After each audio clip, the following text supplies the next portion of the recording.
Alright, working on a Subaru fender here. You guys can see the dent right behind me. It's very bright. So I just worked on the other side of this, but they asked me to do this one too. So I pulled this fender liner out, and what I'm going to do on the deepest part of this dent right here is I'm going to heat it up, heat the panel up, and then push right along this body line here. I'm going to heat the panel up so the paint doesn't break on the way out, because that would defeat our purpose of paintless dent repair. But so heat that up, push on it, and I'll show you guys the before video and then the after video right after I do that, and you'll be able to see how much of a difference that makes right there. That's the most important part, is making sure you push in the correct spot and with high heat right on that center body line. All right, quick little video. You can see in my light the deepest part of the dent, you know, right in there. Up here, metal's pinched, it's crowned. It got hit with a shopping cart most likely right there, and then pushed the metal up that way. So when I heat this panel up and I push out the center of this dent right here, that will actually contract a little bit down as well.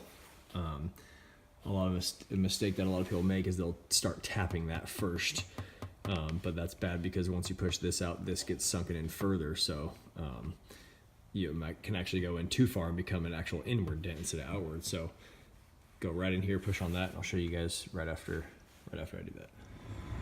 Okay, back on the Subaru fender here. So I've just pushed so far.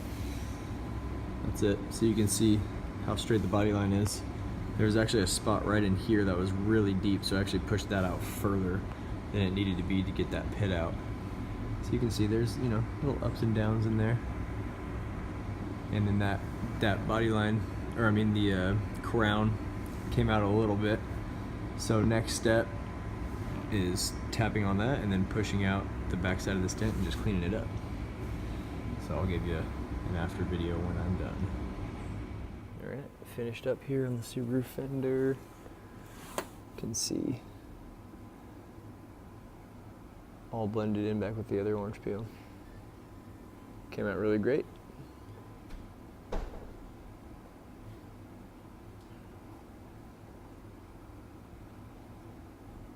All right, thank you for watching.